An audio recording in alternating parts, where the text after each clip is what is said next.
because Seth, as a character, naturally has a lot of these gaps that you can mash in, that you can get out of. But it's like kind of like that chip kind of thing from Guilty Gear, where there are a lot of gaps, but finding those gaps are extremely difficult and extremely risky. Yeah, and if you mess up, you get punished pretty hard.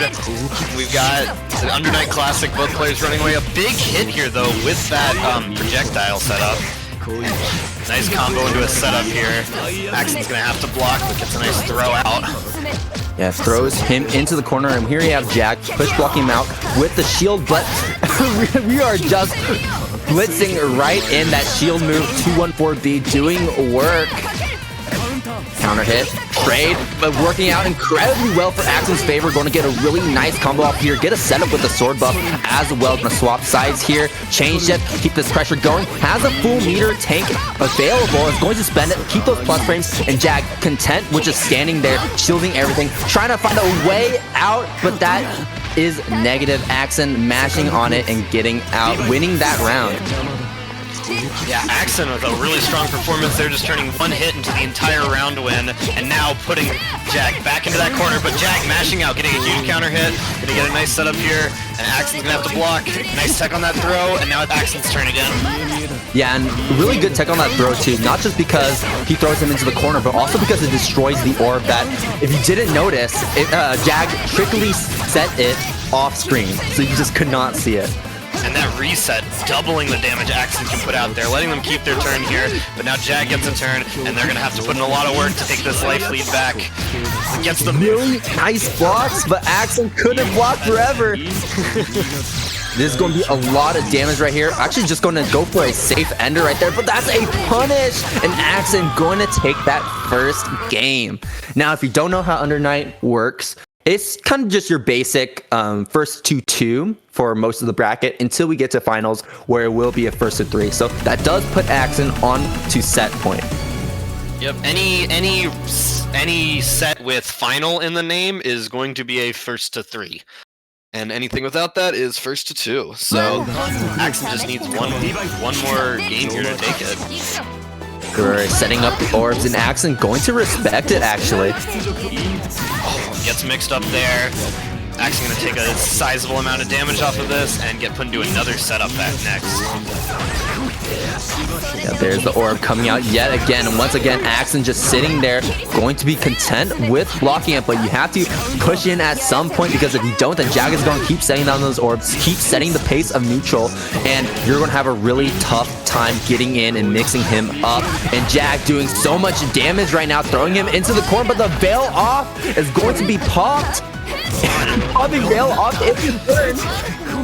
There's a throw. It's gonna be a lot of damage, but Jag manages to get the counter and close out the round there.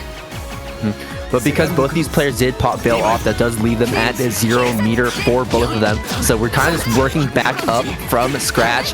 Jag getting a great dive kick coming right down. Yeah, and this is, you need the momentum to stay in your favor as the Wagner player. Oh, but the throw after the veil off, or change shift, means that Axin gets to take their turn here and gets a nice hit. There's going to be a lot of damage. Puts Jag into this corner. They're forced to block here. And honestly, this next hit might kill if Jag has to take it. And Axin doing some really strong rebeat pressure right now, but Jag is really building up that Vorpal gauge right now. This is going to be Celestial, not if you get a veil off. I love that option from Axin, denying him the Vorpal right there, or denying him that Celestial state.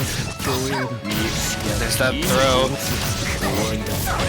Putting Axin into this corner. That's a lot you have to block. That throw was very hard to deal with because that orb was about to hit. But Axin with their turn, another tech throw, Plus frame. Keep the plus frames and gets the hit, and Axin takes the round. Yeah, one thing to know about that is that it is an unblockable. So, yeah, I think it's an unblockable. Either unblockable or overhead. It's been a while. But if you charge it up on block, you have to be like ready to react to that shield move, that force function from Axin coming out.